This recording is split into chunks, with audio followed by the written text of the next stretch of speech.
Said, look, I've got some money and I'd like to get in the business. And would you be interested in selling me the business, even though I probably can't afford it? And they said, well, how much money you got? And I said, got $100,000 saved up. And they said, well, I'll tell you what, give us all your money and we'll finance the rest. And we'll stick around for 3 years and we'll teach you the business. And that's how we did it. You grew Western Financial Group's stock price by 1,038%. That ultimately led to a $775 million acquisition in 2017. And then if that weren't enough, you were appointed by Prime Minister Harper to the Senate of Canada in 2013. The methodology was always good towns, the best agency. How do we do that? And targeting those people, and however long it took, we hung in there and built the relationship and the trust. How do you really drive uniformity of that culture when you have such a distributed workforce like that? You can either allow your culture to be dictated by the office cynic, or you can be authentic and forthright about it and choose to tell that story yourself.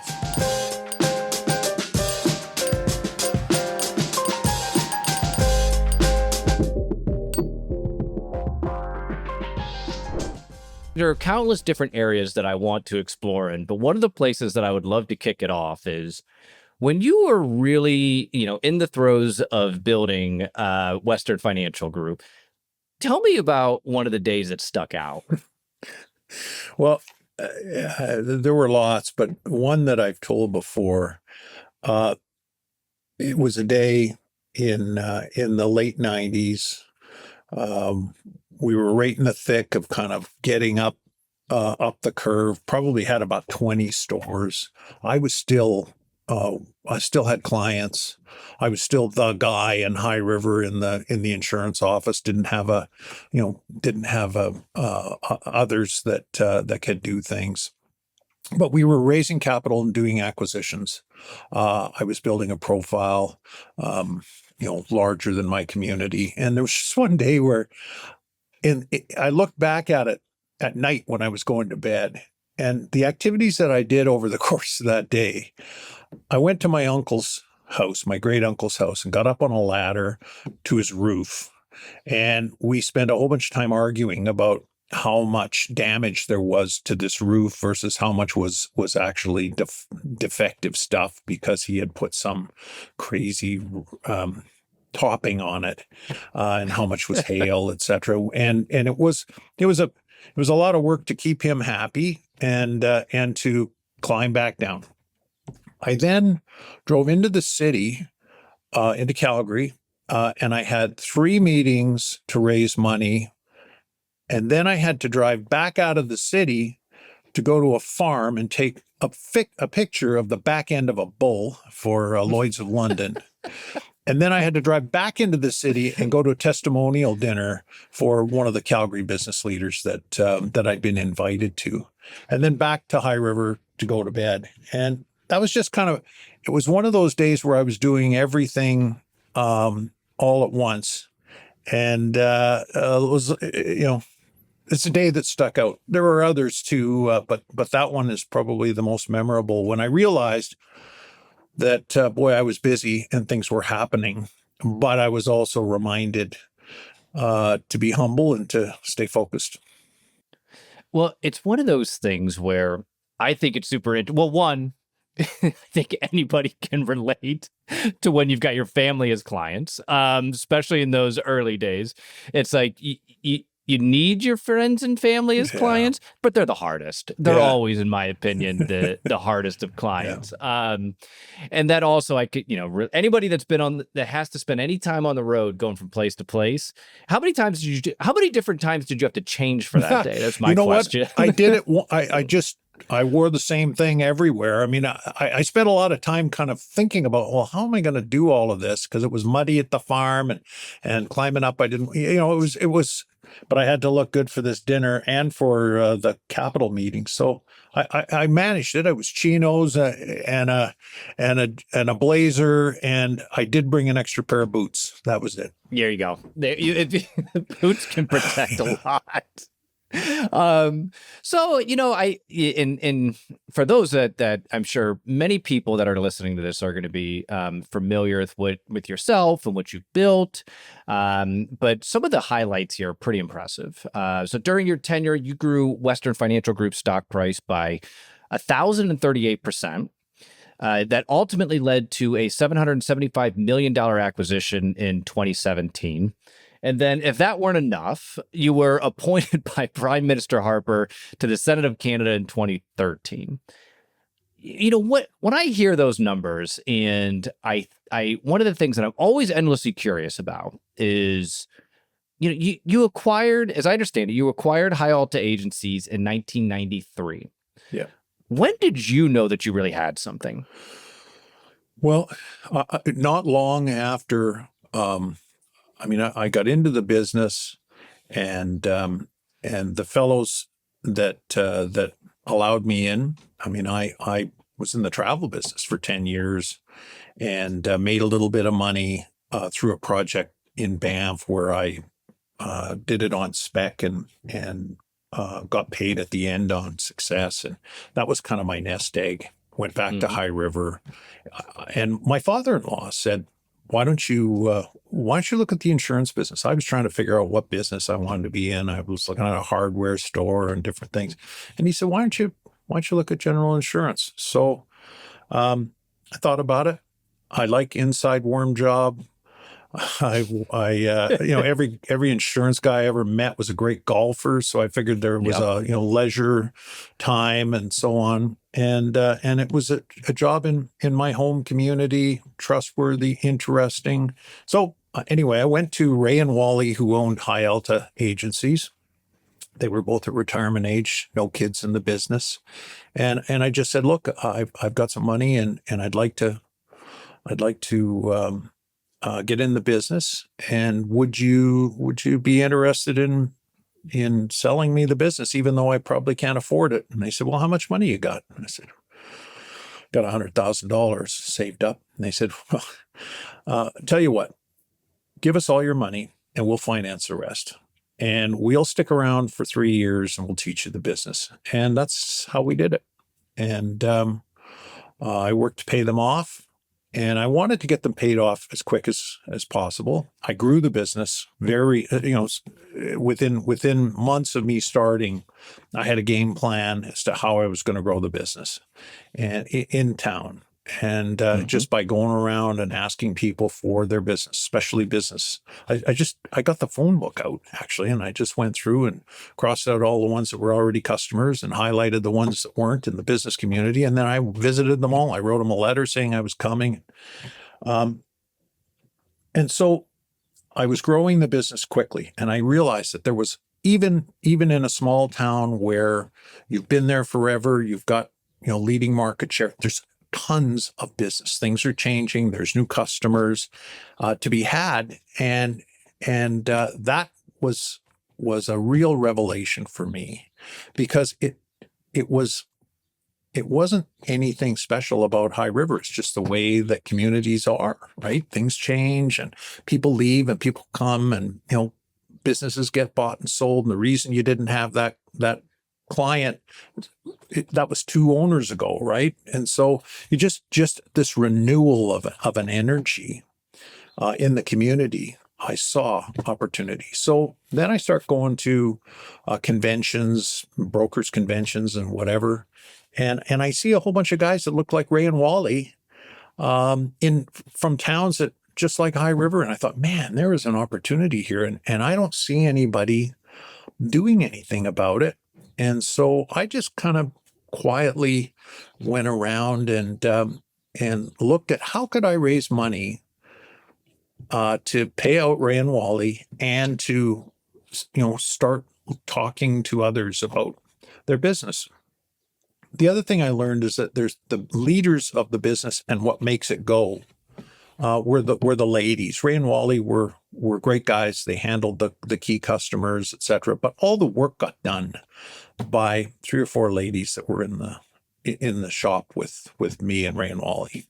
So I knew that that's the way it works in all these businesses in these small towns. And so if you could get the ownership, the talent was inside that business waiting to be unleashed. So that was kind of the premise. I got some friends together and we did this little stock offering that you could do only in Alberta called the Junior Capital Pool. You could raise $500,000 and they would give you a listing on the Alberta Stock Exchange. And this I have found endlessly interesting. Yeah, yeah. I heard the company went, you bought it in 93 and I heard it went public in 96. Yeah. And I could not wrap my mind around that. No, it was $500,000. You had to have 200 investors. So on average, nobody got more than a couple $1,000s worth of stock. And so that's what we did. We created this little pool and then we sold High Alta into it.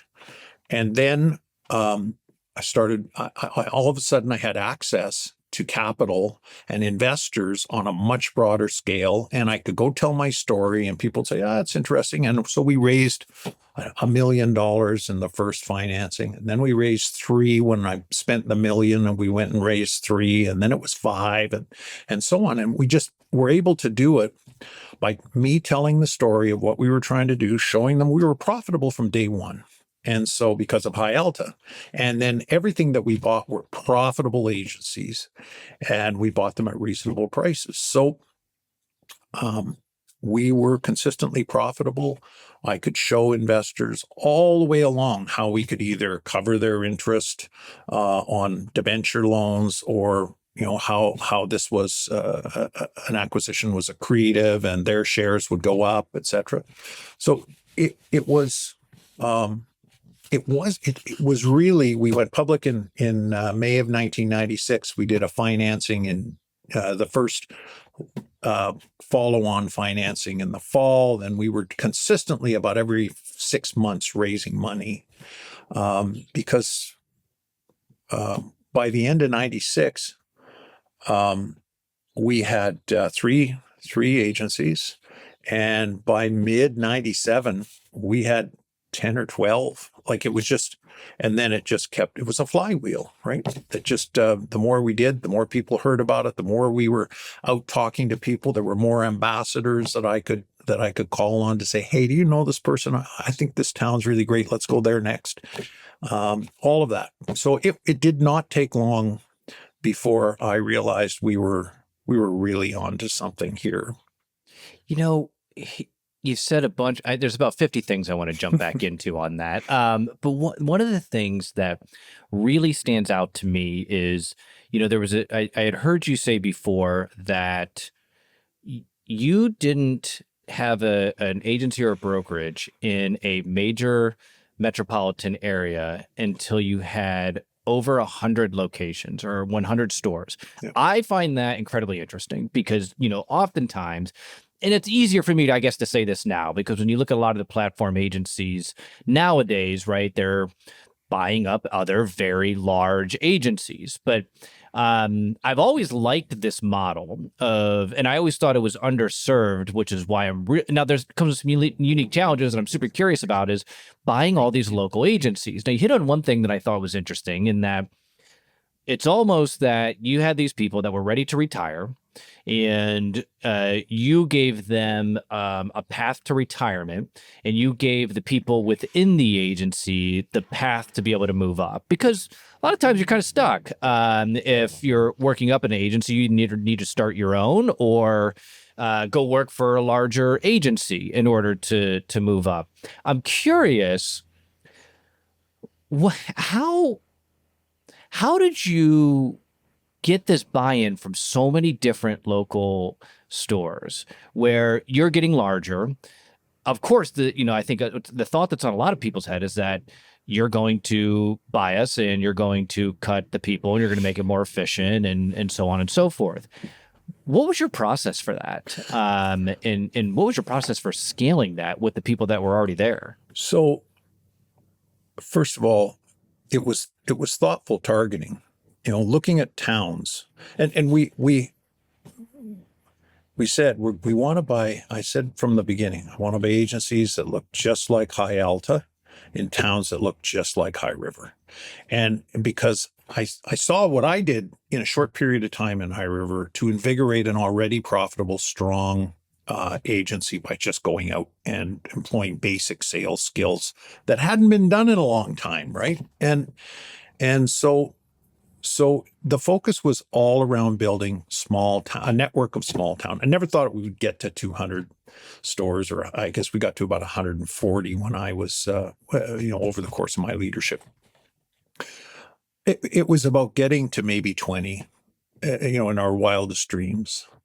And so we had a big list of towns in Alberta to start with. And then what's the best agency in the town? And I got in my pickup truck and I drove to all those places, and I would ask to have a cup of coffee with the guys, and I would just say, listen, you've probably heard about me, and here's what we're doing. And we've now got Linda and Nanton that we bought her store, and we've got Dave in Strathmore bought his store, etc. And so people knew, they'd heard about it, right? And so I just said, here's how we work. Here's what we're trying to do. We're trying to bring a bunch of us together that all have common challenges, common interests. We'd like you to stay. So sell now. Don't wait till the last minute. Sell now. Take a little bit of stock in the company, not enough that you're laying awake at night, but enough that it helps you get up in the morning. And let's do this together. And that was attractive to guys who were kind of at the end of their careers that were saying, yeah. And then I would say, and if they had the wallet, who in your staff would you sell this business to? And they always had an answer like that. It was invariably a lady. And I'd say, well, let's make her the manager. Make her officially the general manager, and you go out and do your thing to help grow the business, and let that person manage and mentor her. But you don't have to worry about the money. The money will be home and dry. As much money as you want versus taking shares, we don't care. And that was the other thing. I mean, there was a lot, initially a lot of thought around, we should try and give them more shares. And use it as a currency. And in the end, we decided, no, we're not going to use it as a currency with purchases. We're going to use it as something strong, something that is an affirmation, and we'll pay cash for the rest because we can find investors. There was no shortage of investors. So that was a process, and I had a book. And the book went for a decade, where we wrote down notes every time I visited somebody, and they'd say, "I'm not ready yet. I want to get this out of the way. I want to get that out of the way, etc. Come back and see me." And I would always say, "Can I come back and see you in 1 year, 2 years, whatever?"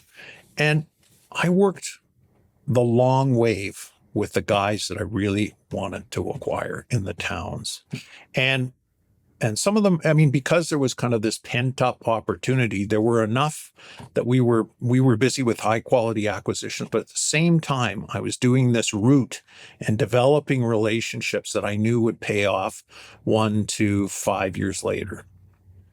And all in small towns. And then as we found the first one in Saskatchewan, then it was Saskatchewan. And then we found one in BC, and that, it just kind of, we went into the other provinces, and at some point we decided that High Alta wasn't going to be a brand. We needed a brand. We had kept all the agency names the same. So they were Fred's Insurance, they were, whatever. It was all individual. We never changed the name. And then we decided we were big enough, we needed to change the name. So that kind of came next. But the methodology was always good towns, the best agency. How do we do that? And targeting those people, and however long it took, we hung in there and built the relationship and the trust. That is super interesting, because anybody that's trying to acquire an insurance agency, they're great businesses, arguably some of the best businesses from a cash flow perspective. Yeah. That said, it's a long process. If Yep. you want to buy the right agency that really fits that target, it's competitive, and it's going to be a relationship that ultimately wins that, unless somebody's just paying an outrageous amount of money. You know, one of the things that I'm really curious about is, when I think of McDonald's and a franchise model, and that's very simple for McDonald's to put up a location in a small town, and they're going to be operating exactly the way that you want them to be operating from day one. Otherwise, they'll lose their ability to be a franchisee. Um, when you're acquiring all of these businesses, and you're really scaling that on a smaller level, I think it's probably, it's not easy, but it's easier. But when you're starting to get to 50, 60, 70 storefronts, and where those processes and the culture really matter, and I've heard you specifically talk about this on the culture perspective, when they're all used to, from an acquisition, they're all used to doing things, I don't want to say completely unique. And you've got some things going for you that they're in a small town, so they know how the small town operates, and they probably have some things that are familiar. But how do you really drive uniformity of that culture when you have such a distributed workforce like that? So, yeah, first of all those things that were appealing to some people around the independence. Keep your own computer system, run your own accounting and report in, um, keep your name, etc. We had to slay all that stuff. We said we were going to slaughter a bunch of sacred cows at about 25 stores. We had to sit down. We had to be brave and say, look, if we're going to go anywhere, we've got to start doing stuff together. And what are the not negotiable things that we have to start doing now if we're going to continue to grow? Because, man, the flywheel was turning, and we just knew we were going to keep going. So we had the fight about the operating system, and came to a decision. Lots of people were unhappy about it. There was lots of, through the conversion pain, there was lots of guys with folded arms and red faces that were told you so. We should have gone with mine and all that, but we got it done, and got that one done. We confronted the whole name change. That was a big one, and we got through that because actually Y2K helped us with that. We sent notices out to people, and around Y2K, there was a big law you had to send and notice to every customer and tell them what you were doing about Y2K, et cetera, to make sure. And we got all these notices back from people saying, who the hell are you? High L to what? We never heard of you. I deal with Fred's Insurance. What are you talking about? And so we had, it just highlighted this thing that we were now going to be treated, and we were a fast growing company, and we were subject to national laws and different things. And nobody knew our name. And so, because we were all these distributed names, so we said, okay, we got a focus group together of customers and said, how hard is this going to be for us to change the name? And the customers said, we don't care about the name. We care about the people. So we were like, oh, wow. Okay. So then we changed the name. We did a whole bunch of, marketing. We created a magazine that told stories of Western Canada and sent it to all the customers for a few years, so that helped build with the clients an identity about who Western was. And the name was very deliberate. We were all over small town Western Canada, and that's where we were continuing to grow.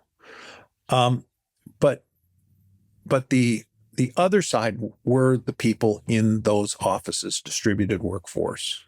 And as we brought more and more people on, we not only needed to grab the hearts and minds of those that we were just acquiring, but we had to do the same thing with those that were there and had come along with us and seen all the development, listened to their bosses talk about the fights and everything else, right? And we decided we needed to build the culture all the way back to employee number one. And so we did a number of things. We started with an employee convention, and we had it once a year. We closed our doors on a Monday. We started on a Sunday. Everybody came in to High River, stayed in hotels, etc. And we had this little employee convention, team building. We talked about the aims of the group, and we started a tradition of a kind of a bear pit session where we said, "What's wrong? What's going on that's wrong?" And that doesn't make sense, or that you're and boy, oh boy, I love small town people for that. They'd get up and they'd say it, this is crap. This isn't working. And so we would make a list and then say, all right, we're gonna take this list and we're gonna work on it, and we'll report back as we do. And then the next year we'd be that much bigger. Had it again in High River. Some new employees, some that were at the last one, right? And again, we'd start. Here was the list from last year. We fixed that, right? We didn't get that done, did we? We're sorry. We tried this and that and didn't work. It's still on the list. And we just, so it was team building, but there was this real accountability process that we went through. And we did that tradition for 15 years as we brought people on. So there was always this connection between the leadership of the company and everybody. Everybody had a chance to talk to me, to talk to the other leaders. Even as we grew into the 100 plus, that was a tradition. And we ran out of hotel rooms in High River. And it just, the logistics of it became so much. The last one in High River, I think we had 300 people at it. And it just, so what we decided to do was we would hold regional meetings, and the management team would get in a little airplane, and we'd do them all in a week, but we would fly to the different regional meetings. But same process. So the employee convention was a big, big thing. The same thing with onboarding. So what we decided to do is if we made an acquisition or a new employee anywhere in the system, they didn't get paid their second paycheck until they came to High River to what we called boot camp. And basically they came in, they learned about the computer system, they learned about their benefits and all of those kinds of things. And they heard the story of our company and who we were, what our principles were, and I'll get to that in a second, and what we were trying to accomplish and how it related back to them. And it was something that you can either allow your culture to be dictated by the office cynic, or you can be authentic and forthright about it and choose to tell that story yourself. Take the time. So it was a big commitment for me as we were growing the company, and I was all over the country and doing lots of different things. But I missed, I think out of the 15 years we ran it, I probably missed a handful of boot camps, and they ran every second week. In the end, because we were hiring lots of people, turnover, fresh employees, plus new acquisitions. The other thing that was really, really important was guiding principles, and they had to be real. It wasn't just some thing that an advertising agency dreamt up for us. We had real principles that were designed around the people we admired the most in the company. We did it when we were about 50 employees, and did it because I realized I wasn't going to be hiring everybody, and I probably wasn't going to get to know everybody as the company grew. And so we went through an exercise led by my mentor and coach, Vern Harnish, from the U.S., around developing guiding principles. And it was a simple exercise. Think of the 5 best people in the company. What are their attributes? And so we did this little group of us, and we all had a lot of doubles and triples where we picked the same person. We talked about those people, and we put their attributes on a whiteboard, and then we grouped them around so that we came up with, through their attributes, we could see what their values were. And it was around truthfulness and fairness, good advocate, truthfulness being people that were obsessed with accuracy. Because in our business, that's really important. The data that gets exchanged between the customer and the insurance company, it's critical that be accurate. And that's our job. And so people that were obsessed with accuracy were people we really admired. And so that there were other elements of that, telling it like it is, being forthright. That was all kind of in truthfulness. It's a passion for the truth. And then we had fairness, which was the advocacy piece around claims, and also making sure that both the insurance company and the customer got treated fairly in the transaction. Because there's lots of moments when you can lever something and make it not fair for one side or the other. And then value is just about, we need to do stuff that matters. And it drove me crazy about the business when I first came in, that it seemed like everybody put their value on the idea of getting the bill out quickly. That was kind of it. Yeah, we always keep the paperwork up, right? Well, how is that valuable to a customer? Yeah. And so we kind of said, we got to remember that nobody owes us a living, and it's got to be really valuable at the end of the day. And we got to think about that and always try and figure out how we can add value. And then loyalty, because small town people, that is just the most important thing. So when we had people come to boot camp and we talked through these things, they saw themselves. And if they didn't see themselves, they left quickly. So we developed this culture that attracted people like us and repelled people that weren't like us. They just weren't comfortable hanging around in that kind of a culture. That is really, really important. And we had it. I've been out of the company for 10 years now. I get lots of people talking to me about, boy, those were wonderful days. And there's still there's that feeling, residual feeling, even though it's a massive company now, well over $1 billion dollars of sales and a couple thousand employees.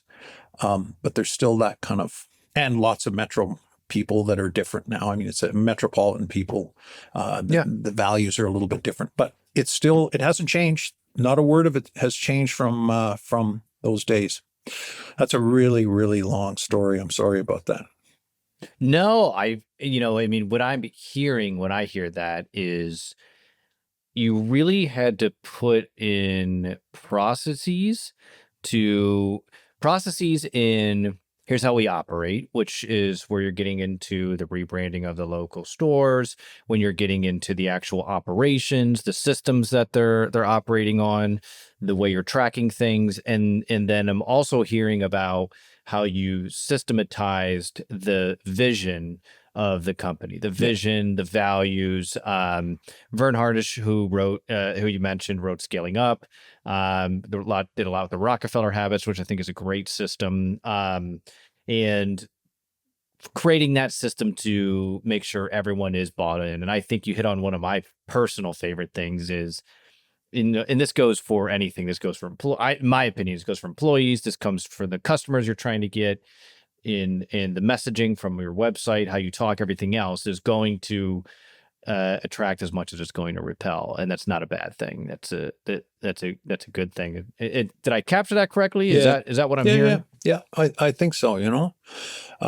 We had lots of other things that I think we did well. We focused on a single number. So all of our branches, we ran separate P&Ls for every branch, separate customer data for every branch. So we had what we called a critical number. Again, a Vern Harnish thing. What's the most important number? You could measure it hourly if you needed to, and that is a predictor of whether your business is growing or not, or if it's being successful, the health of the business. And for us, it was simply policy count. How many policies do we have in force today? And so every one of our branch leaders could dial that number up intraday if they wanted, but every day they could look and see. But every Monday we did it centrally, and we put it out as what was called the flash report. And that became a big deal, right? Oh man, how are my numbers going to look? Did I grow from last week? Did I not? And doing it weekly was important because there's always an excuse. Well, we lost this customer. We didn't get this one put in or whatever, the system. Susie was away and she didn't do her renewal. So, but over time, it told you everything you needed to know about each individual branch as well as the collective. And I watched that number. Everybody in the system watched that number. It was the only number. One number was great. So that was really important. Having a one-page plan. Every branch had the Rockefeller habits, the one-page plan. What are the top 5 things I got to get done this year to move the needle on the growth and development of the business, my business? We also paid branch managers very well. They were, most of the people, 85% of our branch managers were women. And most of them, it was the second job in the household when they started.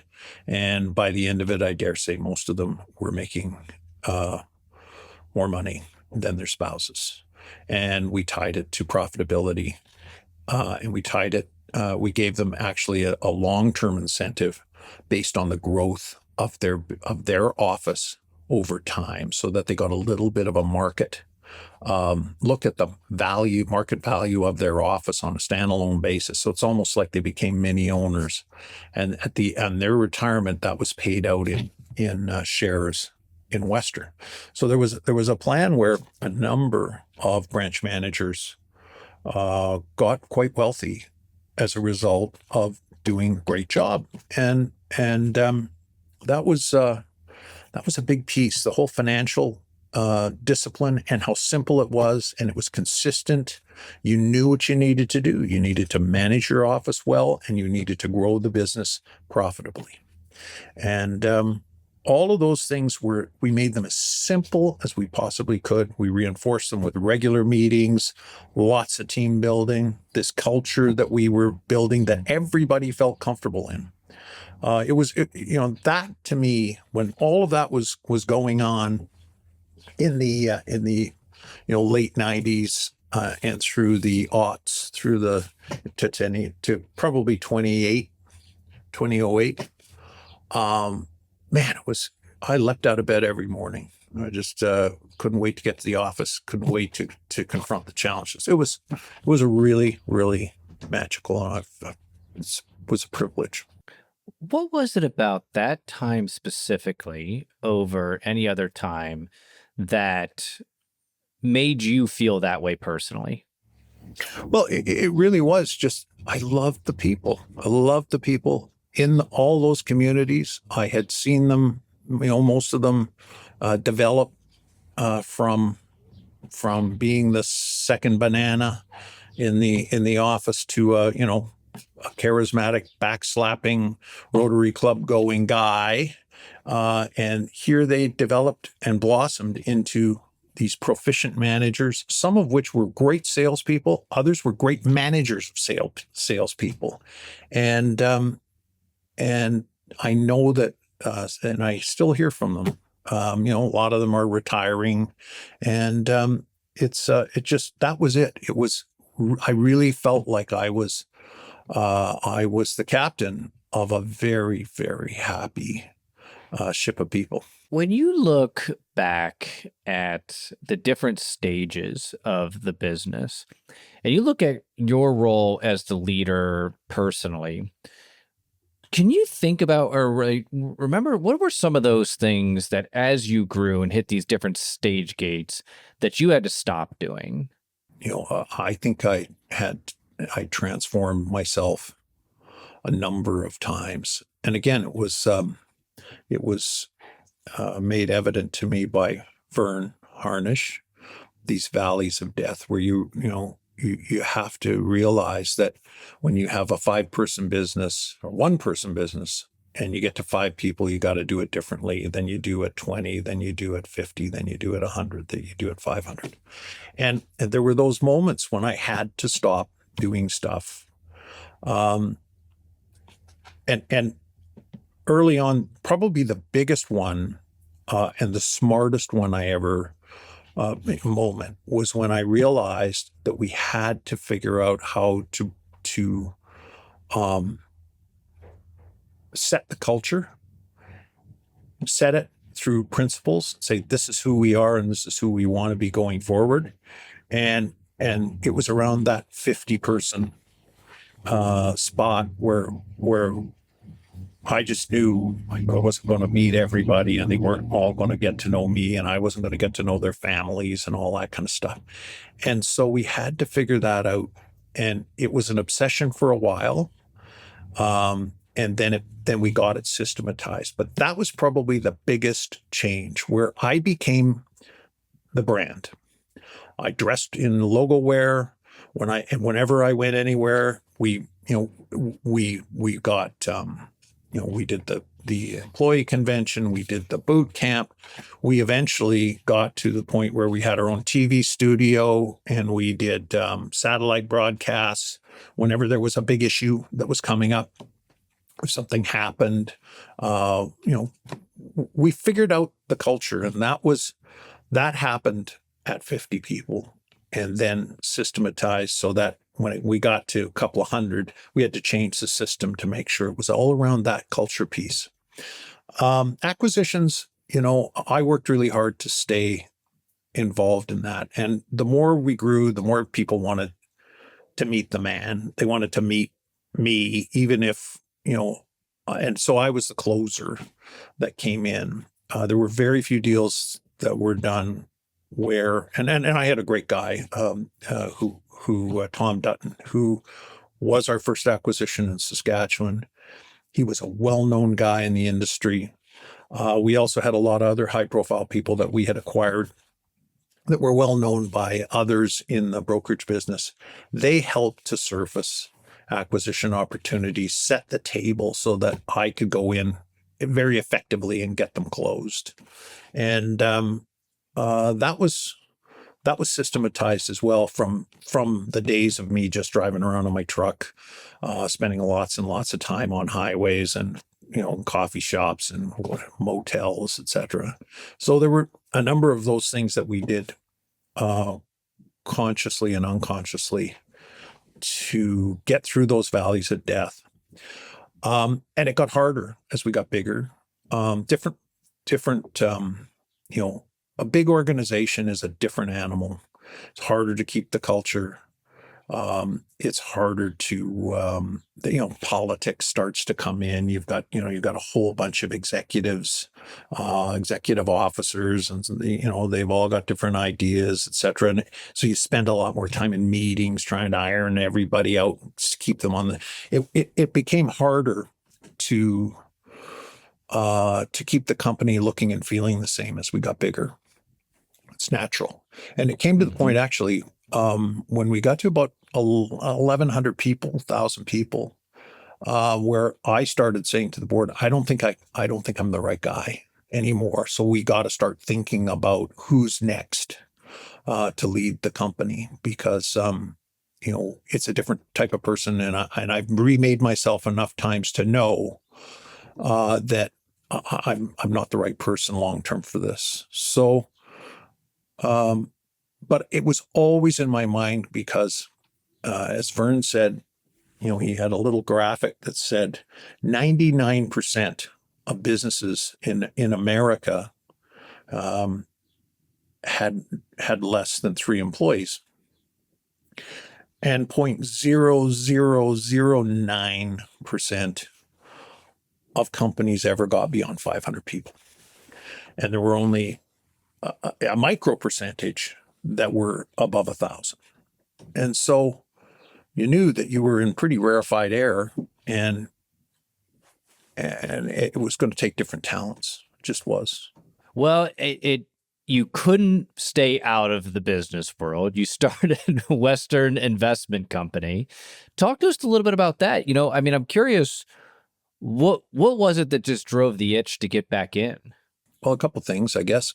I spent a few years in the Senate, just focused on the Senate, and also, on my kind of slow transition out of Western Financial Group, and and I I had way too much time on my hands, frankly, and I really missed being able to drive something.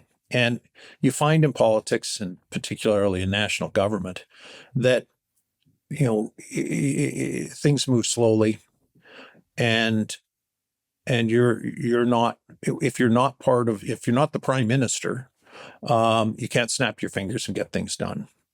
And so I really found that I was having difficulty saying this is how it ends for me. I don't feel right. And so I gathered up some of the people that had been great mentors at Western Financial Group and just said, I'd like to do something in private equity, maybe in the insurance business, but not necessarily. And I'd like to go back and do another junior capital pool style thing with, 200 of our best friends, and we throw a little bit of money in and let's see where we can take it. And so that's what I did in 2016 after 3 years in the Senate.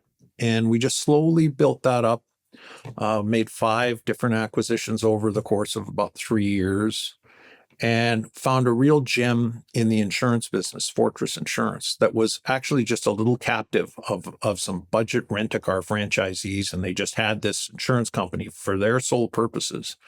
And they were investors in Western through friends of friends.